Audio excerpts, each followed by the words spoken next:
Good afternoon, LC people. Well, I've got to this lovely stage. You know when it's over Dave's bike, it fights him more than anybody else's. Look at that gold snow. So basically, he was in here, and I've drilled him, and I've drilled him, and I've drilled him. And I've had the Dremel on it with my tungsten bit and a big juicy drill bit. As you know, these things are brass. There's a pin there with the end of my thumb, and obviously now the middle's collapsed. That's the locking bit that keeps it inside here. There's a flap on here and there's a pin.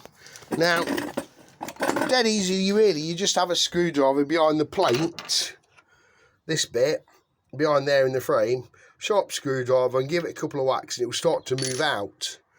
And it's actually got a worm on the pin. I'm sorry, my focusing it very good. Hello, focus. Yeah, there's a bit of a worm on it. So once you can get onto the edge, just get some more grips and basically it will twist out the rest of the way. That's that removed. Then, like I say, drill out the middle, and that's the pin that keeps it all in place. So when you put the key in this and you straighten that pin up and you push it in with a spring, that bit locates it and keeps it in the frame. There's not much to these, but hey, what it is what it is.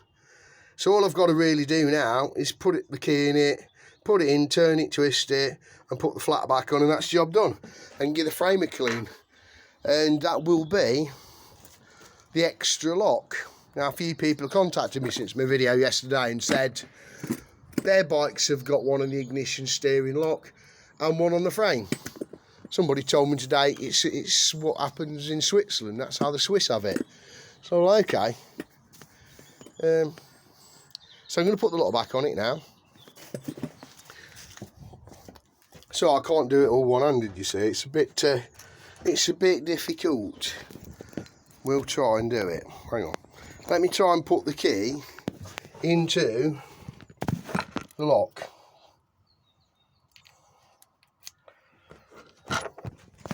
Right, so key in the lock. All I've got to do is put this in, turn it, twist it with a spring on it, and that should be that. So as he goes in,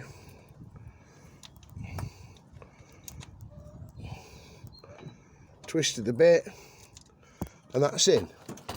See, locked. And what it shouldn't do is do that. Just come back out again.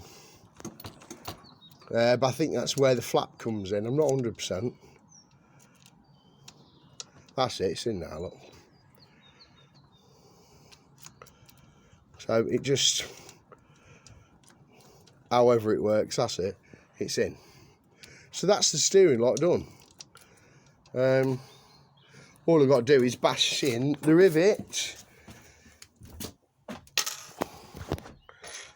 and the pin, and that's it. That will be that job done. Give it a bit of a clean up. There's a bit of a pig drilling it out, but somebody messaged yesterday to tell me you could get a lock picking kit, Dave, and bash some in with some side of some rivets and whatever else. I didn't quite understand what they were talking about. So I'm gonna have to use two hands for this. So I'm gonna cut the video short now, but basically that's it. It's in. I've just got to put this bit back on it, knock him back in, clean him up. What's left for Dave to do? Sort out the handlebar switch. I might do that. I might finish that off and do it. I'll let you know how I get on. Dilly dilly.